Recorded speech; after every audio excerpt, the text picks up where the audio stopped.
I'm late. I had to stop by the Wax Museum again and give the finger to FDR.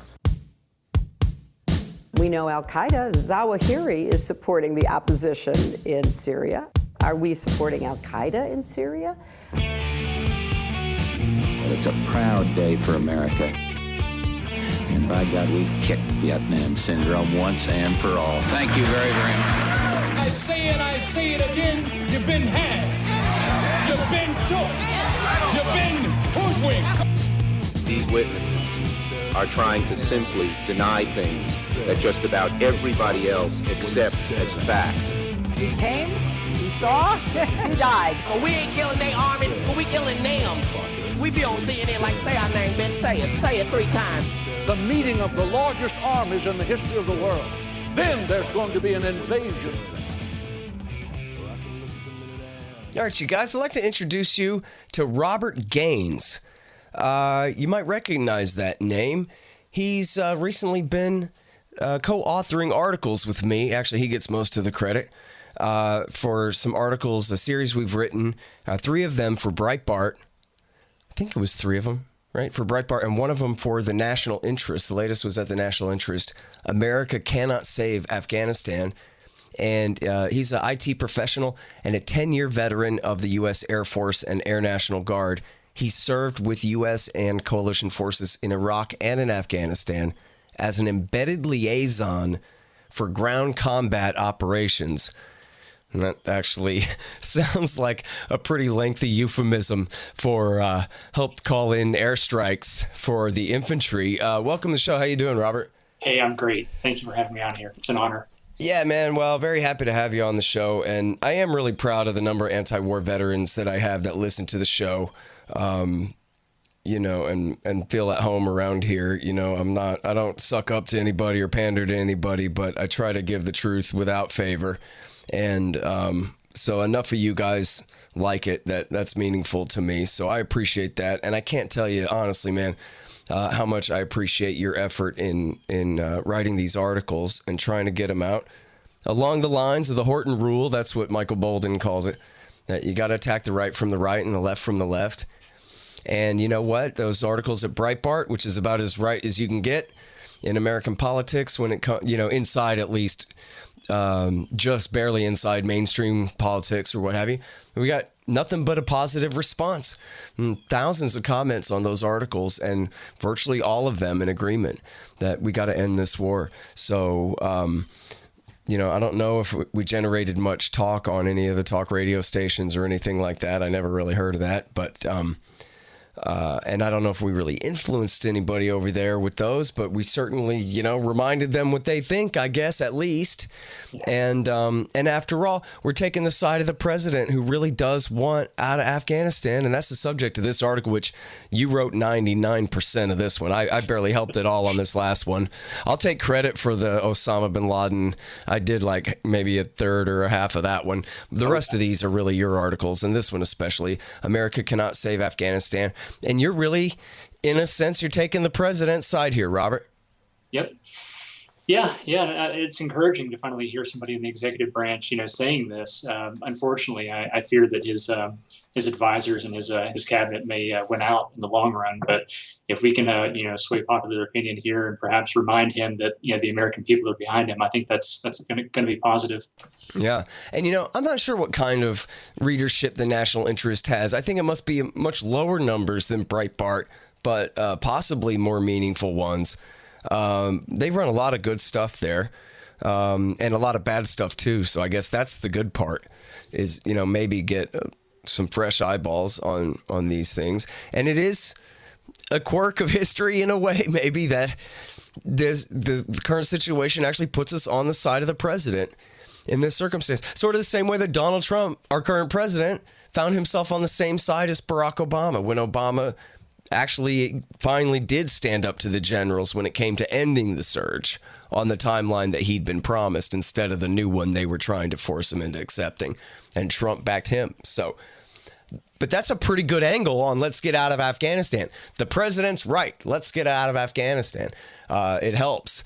So, And now there's real work being done. So catch us up about Khalilzad and the effort, the negotiations going on in Qatar. They're certainly the most serious ones that have taken place this whole war long, right? Yeah. From what I can tell, there's been some mention of a potential ceasefire eventually, and both sides are, I believe, moving towards an eventual discussion with a national unity government, for better or for worse. I know they've had some offsets in Qatar recently, but I know there have also been some talks with Russia and China concerning a commitment to withdrawal on the part of the U.S. So I think that's positive, and from what I can tell from Representative Khalilzad's Twitter feed, I believe they're going back to the table here in the next couple of months or so. Yeah, so I guess a couple things, but you start with what broke down the last time. I think they didn't want to have any discussion with the national unity government. I think they understood our emphasis on counterterrorism and keeping say any kind of Al Qaeda or ISIS presence out of Afghanistan or the tribal areas. But I think they've been opposed to talking to the national unity government, and for good cause. I mean, it's full of some pretty bad characters, in my opinion. Yeah, well, so now part of the story was when they didn't have the talks, but they were preparing for them, and the National Unity Government had submitted a list of people that they wanted to attend the talks, and the Taliban balked at that. I wondered was there any reporting or indication or popular kind of chatter about whether that was possibly even deliberate sabotage by the National Unity Government, or that was really the Taliban being intransigent there? What do you think? Not that I'm aware of. I mean, I wouldn't put anything past the NUG, but I can't comment definitively. I mean, because it does not seem to be in their interest to help facilitate these talks at all. Is the only reason I really ask, not to be too much of a truther about it, but just they're the odd men out big time here when the Americans and they have always agreed that America won't talk to the Taliban without them. And now we are. And so they're scared to death that we really mean it and are going to leave. And so they got to prevent that or they're screwed. Yeah. I fear that's the case. They're reluctant to release power after all these years. I mean, in this particular case, that doesn't mean that they really were being intransigent in that. I just don't know enough about it, I guess, but it seemed like a question. But so now talk about the Russia-China headline there. That was a big one. Khalilzad went to Moscow. And they agreed on what exactly? Because I know, despite whatever hype people hear, that the Russians have not switched sides in this war like America has. And they have always backed the same government that we now back and have always feared an American withdrawal from Afghanistan, that they would have to deal with the Pashtun tribesmen now if we weren't. Right. Yeah, I'm also unaware of the specifics of this deal, but I do believe that all parties agreed to some kind of framework on withdrawal and counterterrorism strategies. But I yet again don't have any specifics. I mean, that's really amazing because I can't, I don't know. There's always kind of the discrepancy, right, between the level that they negotiate on with whatever false premises versus the actual reality of the situation there, right? So they could say, yeah, we're going to still have this counterterrorism strategy, which implies continuing to back the National Unity Government and its special operations teams for X amount of time. But does Russia really believe that means anything without support for and the war continuing by America on behalf of the Afghan government at all? They surely must know that if the war ends, there is no counterterrorism option other than bribing the Taliban to keep Al Qaeda and ISIS out, not the National Unity Government, who have an interest in doing that anyway, such power as they do have. Yeah, so they're going to have to talk to the Taliban as well. I think that's the only way forward. We're going to have to acknowledge their power. Now, I wonder if that's what Khalilzad and Lavrov talked about. They're like, yeah, was it Lavrov that he met with? Do you know? I'm sorry, I'm assuming that, but I'm not certain. I just wonder how much realism is injected in these discussions and how much of it is still just blowing smoke. I don't know. So tell me about this then. The commander of Central Command was insubordinate a couple of months ago, saying, well, we can't leave yet. The circumstances there are not, on the ground. Essentially, he's talking around the talks. Forget the talks. The strategic this and that says that we must stay forever. And I know a colonel, I bet you could guess which one, who was saying that this guy ought to absolutely resign or be fired immediately for that level of insubordination. But that seems to indicate major factions inside at least the army, or I don't know what, who are determined to stay there even despite Trump's effort to negotiate an exit even at this late date. What do you think? Yeah. Maybe if this was McChrystal, the guy would have gotten the axe. I mean, or that was the case in McChrystal's case. He got the axe for being insubordinate, but for some odd reason, it's kosher now. But yeah, I think it's very strange that he has this fixation with staying there, and his strategy, I think, has a great deal of holes in it. This idea that we can support human rights and the advancement of women's rights by staying in Afghanistan, I think, is pretty absurd. I think there's been some additional reporting from the UN recently indicating that many detainees have been tortured by the Afghan government. And, I don't see how we're going to make any advances in other areas, while that's still ongoing. The people can't really trust their government when they're being taken away to secret prisons and tortured. So I think it's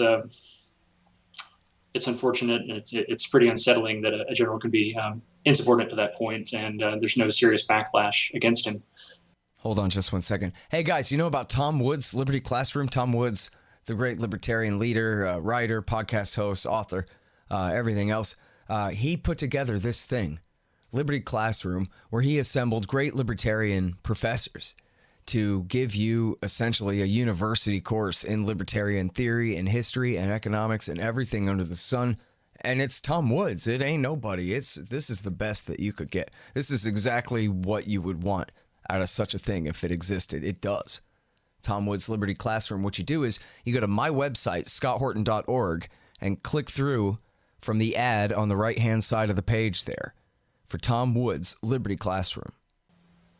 All right, well, now, so do you really agree with me that the National Unity Government cannot stand without American support? And how comfortable are you with turning the country over to another civil war with the Taliban quite possibly coming out on top, dominating the whole country again?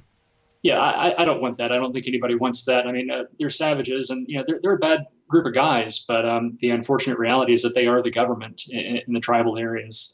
They had shadow governors, and they had an entire network in place while U.S. forces were on the ground there. So they've been the de facto government for quite some time. And so I don't want to see them come out on top. But I fear that's just, how part of the country is going to go. And that's kind of how it is already. You've got the Pashtun, say half or more of the country that is pretty much under Taliban control for the most part. And from my experiences with the Afghan army and the Ministry of Defense, I believe it's, quite corrupt and incompetent.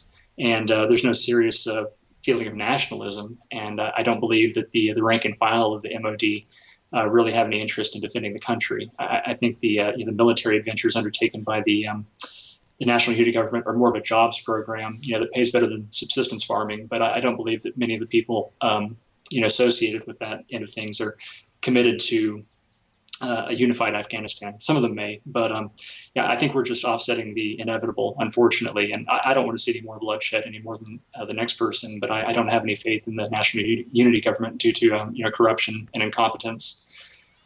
Yeah, it is a tougher one in terms of public relations, where at least it's a fact that in eastern Syria, the Islamic State does not exist. And whatever groups of ISIS fighters number in the tens and are on the run badly and have no power and no influence and none coming either. Yeah. Right. Whereas here, it's not like that. You cannot declare victory and leave Afghanistan. Not with a straight face, you can't.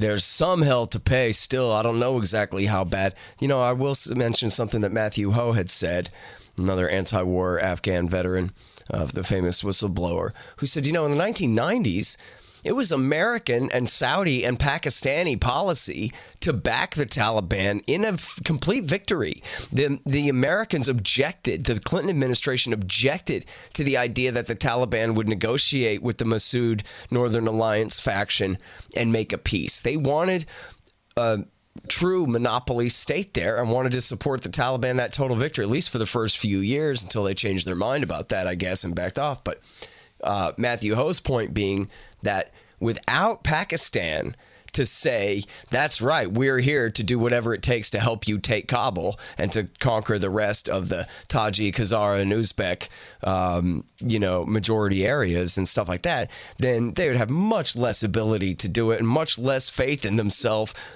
that they could do it, and therefore much less motive to try it. That it took knowing that they had USA, Saudi, and Pakistan in their corner and the actual reality of that power and money and effort behind them to help them do it. So maybe they really could. I mean, this is the ultimate hope, right? Is that they could sort of just call a stalemate right where it's at and just draw the lines in light pencil, right? Not like hard borders to fight over, but just everybody, basically, the Taliban rules the land they've more or less already taken, and everybody kind of just stop fighting there. But I just don't know. I'm way too far away, of course, to know. I don't know if you have an opinion about whether... I mean, and you know what? I guess the Taliban have said that they don't want to settle for that, but I guess that's only part of the reality. There's the other part of the reality is how much ability do they have to accomplish something like that without the foreign support, Yeah, I think that'd be almost an ideal outcome if we could have almost a two-state solution, if you will, inside Afghanistan. Yeah, and like we have Texas and Oklahoma, we don't fight over stuff because they have their business and we have ours, and we don't have any problem being in the same country with them at all. Never have, and so it seems like we ought to be able to have some sort of... It's funny, though, that as obvious as that seems to me, especially looking at the map, like here's where the different ethnic factions are, and here's where the Taliban rules. It's a perfect sketch layover thing. Like the powers are already separated, essentially where they have popular sovereignty. I'm being very loose with my language here, you understand, but still, it seems like that makes sense, and yet no one talks about it that way. Everybody talks about the national government in Kabul that will rule them all, Yeah, I think we're just trying to impose American ideals and concepts on a nation that really is incompatible with them. And I'm not saying they're opposed to democracy, but the idea of a national state is kind of absurd to people that may spend their entire lives in one village. And we were mistaken for Russians on a number of occasions. So, they're not really in touch with what's going on in Kabul. And so it's kind of odd to extend this national government to all the far corners of Afghanistan. Tell me about that, being mistaken for Russians. Yeah, there was one area where the people, I don't believe they'd encountered any foreigners since 2004. This is in Paktika province in Burmal, I believe. And they in what year? I'm sorry, this was 2011. Okay. And they asked the interpreter if we were Russians, and he, of course, replied in the negative. But still, there was some confusion there as to whether or not the Russians were still in the country, which I, found to be shocking. And you know what? I've heard that story numerous times. Matthew Ho has said the same thing. In my book, in the chapter on the Korengal Valley, there's sources in there that I quote where they say the same thing. When they arrived, that the Korengal Valley was its own little nation. They weren't really part of Afghanistan other than they were surrounded by it. Their own little dialect, their own little economy, their own little kind of subsistence way of life. And that when the Americans came, they thought that the Soviets had never left because they hadn't even heard that the Soviet war was over. Yeah. And that's how isolated they were after 20 years. They're like, oh, look, some Russians. Or, oh no, Russians, or whichever it was, but still, I was really just amazed. It goes to show, I'm not making fun of them for being primitive. It goes to show how innocent they are in messing with us. How could they be our enemy, these people who think that you're a Russian? Because they know nothing. They probably don't even know where the New World is. They may have never even heard of the New World. Yeah, that's very possible. Many of the Afghan soldiers couldn't understand. Some of our soldiers were they were of African American descent, and many of the soldiers couldn't they couldn't reconcile that. They thought they were Hazaras, and so they would call many of them Hazaras. They had no concept of, say, Africa or maybe even parts of the U.S. So yeah, they have a pretty narrow scope on their understanding of the world. So it's very difficult to say that these people are a formidable opponent, or they could really pose any serious harm to the U.S. homeland. Well, of course, we're not there fighting them. We're there to save them and help them. So that's why we're not picking. Of course, they're innocent. That's why we're there, right? Yeah. Yeah, I guess that's the idea, is that we're saving them from some kind of a mythical Al-Qaeda menace or ISIS, neither of which really seems to exert that much influence. Tell us about ISIS in Afghanistan, Robert, please. So their emergence came after my departure from the country. I had my final tour in 2012. But post 2014, it appears as though the TTP, from what I heard, had splintered within itself, and some of the factions had taken up calling themselves ISIS. Wait, this means the Pakistani Taliban, the Tariqi Taliban. Correct, my understanding. Yeah, that they had different factions within the TTP that had taken up the banner of ISIS Khorasan, but it was still essentially the TTP under the hood. Because the problem is, when you say ISIS, it sounds like Arabs near the Mediterranean Sea cutting off white Americans' heads. Of course. Yeah, these guys were Pashtuns as far as I can tell. From what I heard from guys that were over there, they said that they were pretty much the Pashtun insurgency. I read this thing the other day by Cliff May from the Foundation for Defense of Democracies, and he says, "Oh, Trump, you're so war weary, but you've got to look at this war through Al-Qaeda's eyes. What is it going to say if we give up and leave the field? They're going to declare victory. They defeated us, and they're going to build on that victory and attack us further and destroy us, and et cetera, like that." So what do you say to that, Robert? I think it's absurd. I mean, there was hardly ever any mention of Al-Qaeda when I was over there. I heard them mentioned on one occasion, but there was nothing tangible afterwards. If we're concerned about Al-Qaeda, we shouldn't have emboldened them elsewhere in the world, if that was the genuine concern. So I think it's an empty pretext for extending the occupation of Afghanistan. I wonder if he's ever even heard, maybe he's heard a crank like me, but maybe he's never heard a legit, professional, maybe Pentagon credentialed or CIA credentialed expert say that, hey, really they were trying to get us to invade Afghanistan. That's what they wanted to happen, was to fight a war of attrition against us on their own soil, because they don't have any weapons that can shoot further than a rifle, man. So that was the whole thing, was to get us there, to bog us down. As Lenin said, you got to break a few eggs to make an omelet. And so however many Afghan civilians have to die in the American war, that's okay for Osama bin Laden. I mean, to bin Laden, they're a bunch of Pashtun old hillbillies anyway. He didn't care about that. They're poor white trash to him, right? Yeah. So however many of them have to die in order to break the American empire on the rocks of Afghanistan and bog us down in the sands of Afghanistan, then that's just the way it has to be. And I wonder, is it possible he really doesn't know that? That he only ever heard that? Ron Paul said that, so it can't be true? Or, you know what I mean? Because all you got to do is know anything about Al-Qaeda in the 1990s, and you know that Osama bin Laden explained that over and over and over and over again as he's attacking us, before he attacked us, after he attacked us, over and over again. Yeah, there's ample evidence out there, but I think people just have a very strong bias, or maybe other interests perhaps. I mean, he would even say to recreate the war against the Russians, to do the same thing to you that you helped us do to them. I mean, how freaking obvious can you be? Sorry.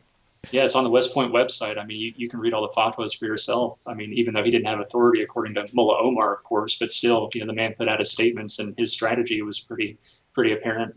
Yeah. All right, so you know what?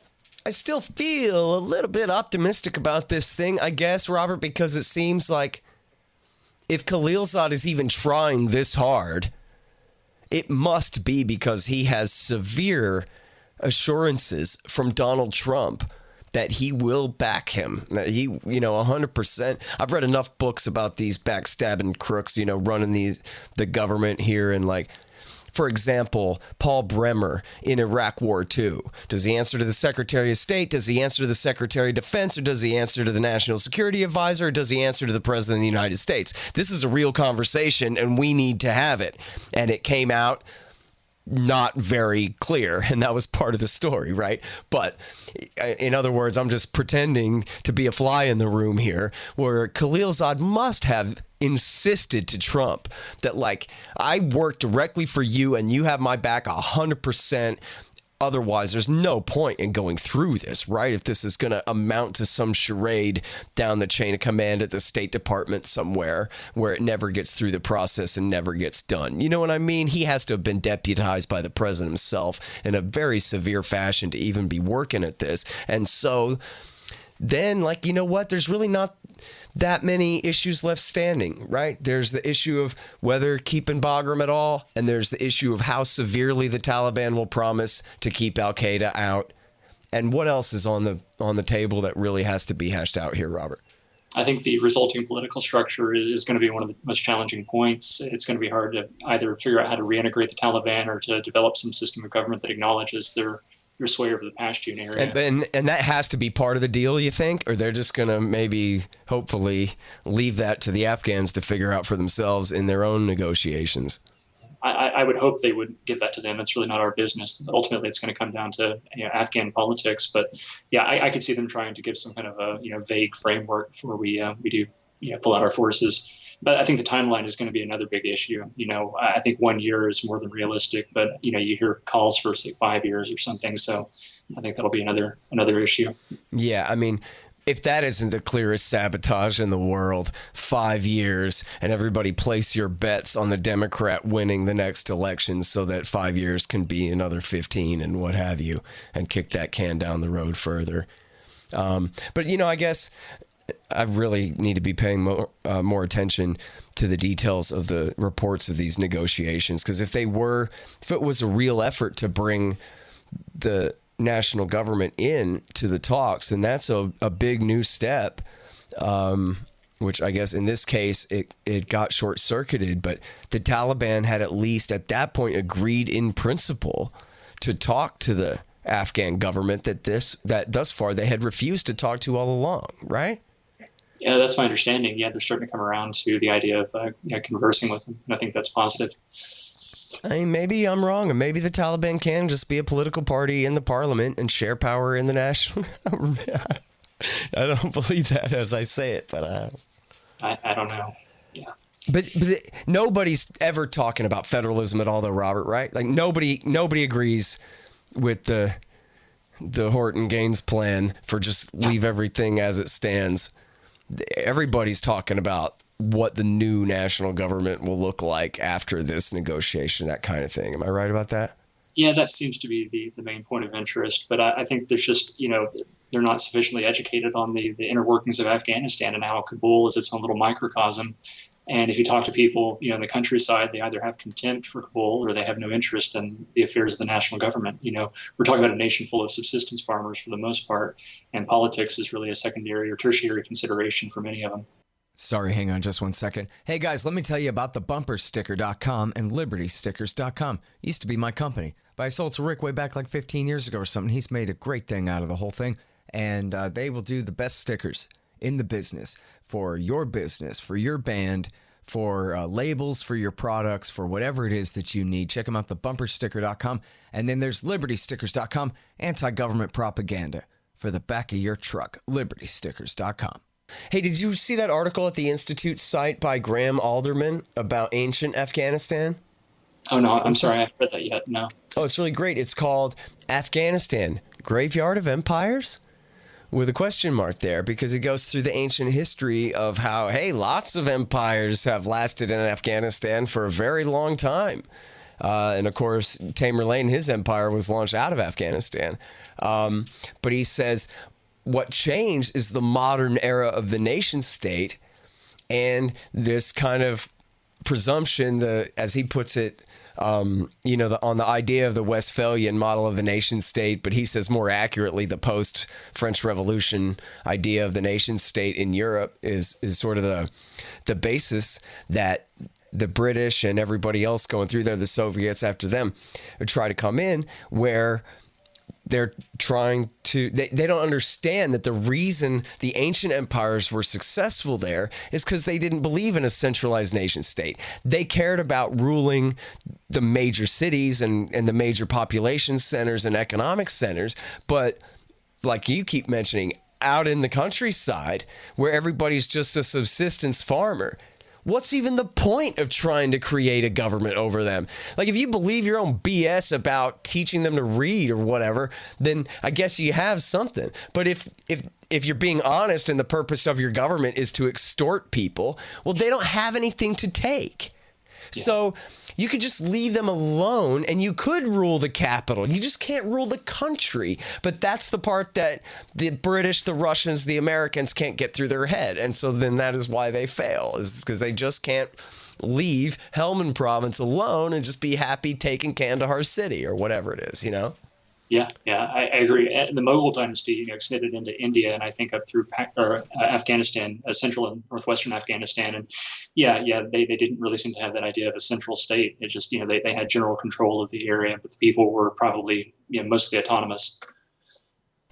Yep. All right. Well, so is there anything more you want to tell us about your time over there or about, your fellow veterans? You talk with many of them. They agree with you? You talk about this? Yeah, sadly, no. I think there's still a kind of an ideological commitment to the war, and it's often viewed as a clash of civilizations. And some people will just acknowledge the futility of the whole endeavor, saying that basically the Afghans can't be trained, they won't fight the way we want them to fight, and that we should pull out and devote our efforts elsewhere. There's not really that much insistence upon that pulling out part, but most veterans that have been over there and have encountered the Afghan National Army or anybody under the MOD, they will acknowledge that they are pretty incompetent for the most part. And the other side, that kind of views it in the Huntington way of the clash of civilizations. They think this is an extension of some kind of great holy war, unfortunately, which I think is very short-sighted. I've really not had a great deal of success in talking to other veterans, unfortunately, and it's a very sensitive topic as well. Since so many people have, either been injured seriously or perished over there. So it's definitely heresy to talk about the whole futility of the endeavor, because I think a lot of people, they want to see an overwhelming victory on the part of the U.S. So that's it's disappointing, unfortunately, but hopefully more people will come around as time progresses. Yeah, it's such an unfortunate contradiction and paradox, right? That like, hey, we can't have a bunch of anti-war talk around here. You're going to hurt the feelings of people who lost their very best friend in the whole world over there in the most horrible of circumstances. And so we're going to continue to have more guys lose more of their best friends in the whole world over there in the most horrible of circumstances, because we just can't say that that's why we have to stop the damn war, you know? Yeah, we're just extending the trauma and the dysfunction in the families that are torn apart on both sides. And I don't understand how more people can't see that, that far. It's disappointing. Yeah, and seriously, when I was a kid, it was the 1980s. Reagan years were essentially peacetime, right? Grenada, don't get me wrong, CIA death squads in El Salvador and what have you, but in terms of real wars, we didn't have any. Bush Sr. had his Iraq War I that, according to TV anyway, was over in 100 hours and didn't amount to a thing, and was essentially peacetime as far as, again, TV would have it through the 90s. America was bombing Iraq most of that time and that kind of thing, but it seemed essentially like peacetime. So it would make sense to me, I knew better even then, but it would make sense to me how people growing up in my same era would think that, hey, as far as I know, you join the service, you serve your country, you do the right thing, because the democracy would only ever have you do the right thing. Everybody knows that, and whatever. It's kind of ignorant, but I can see that. But after 20 years of the terror war, the veterans of the wars aren't saying, hey, kid, keep out, be warned, we know better, this is not what you think it is, and learn our lesson we learned the hard way, the easy way, by listening well. And we don't get that. They're not being warned by the last generation to not believe in going along with this in this generation. What wars have they been living through if they're not the same ones that I've been covering this whole time, Robert? Yeah, I think people just have an ideological commitment to the whole thing, and that they want to tell themselves it's the good war because it helps them justify staying in the service when they get back. And if they have a fight to look towards, they can better justify preparing or staying in uniform or something. And I think it's kind of it's a weird myth that some people create for themselves to justify what is otherwise just a government job, perhaps. I guess I'm just lucky that so many of my anti-war influences when I was a kid were American military combat veterans who were, Vietnam War veterans and stuff like that, who just anything that they had to say about the army or the military or the government was 100% negative always. And so if you got it from the toughest guy, toughest old Marine you ever met, then you don't really have, you're kind of inoculated after that. You know what I mean? They can sing their songs and say how necessary it is that we go save the Bosnians or whatever. And that's just not going to work. Didn't work on me. But that was what saved me essentially, was guys like you only back then saying, hey kid, when they say things, those things are not right, Yeah. I don't know what it is. Maybe the propaganda's gotten better, or the military's just too good of a job for some people. Well, and that's a big part of it, right? Is it doesn't have much to do with foreign policy. It has much more to do with family politics and neighborhood politics and local economics in your town and kind of vague slogans about red, white, and blue and freedom, but not that much, right? It's really more about you and your life choices of what you're going to do. Learn your martial skills or go straight to school, or what, these kinds of questions, right? Absolutely. Yeah. And overseas, there's no mention of foreign policy. That you'll hear the troops grumble, the Afghans are incompetent, or the war sucks, or the mission's pointless. But at the end of the day, everybody's getting healthcare and benefits, and they've got a retirement to look towards at the end. And so I think that's enough of an incentive for some people to stay in, not to talk out. Mm-hmm. Well, I think they need to be like you and learn to code. Yeah, I don't know if I'm permitted to say that, but yeah, sure. Yeah, why not? Yeah, man. All you government employees, quit and get a real job. Robert, thank you so much, man. I can't tell you how much I appreciate coming on the show, and also, obviously, more than that, helping me with these articles on Afghanistan and the larger terror war. And I'd like to continue doing it. I probably have even some things I've written that are laying around somewhere that maybe I could. Let's talk about what we can do next if you want to. Yeah, no, thank you for having me on here. It's been great talking to you, and I've really enjoyed working with you and writing these articles. It's a real honor. Thank you. Cool, man. Well, come on. All right, you guys. That's Robert Gaines. He was embedded liaison with the Army, but working for the Air Force in Iraq War II and in Afghanistan. And you can find he and I in our articles at his and my articles at Breitbart.com. There are 3 or 4 of them there. And now we have this new one at the National Interest. It's nationalinterest.org. It's called America Cannot Save Afghanistan. Thanks again, Robert. Oh, thank you. Take care. All right, y'all. Thanks. Find me at libertarianinstitute.org, at scotthorton.org, antiwar.com, and reddit.com/Scott Horton Show. Oh, yeah, and read my book, Fool's Errand, Timed and the War in Afghanistan, at foolserrand.us.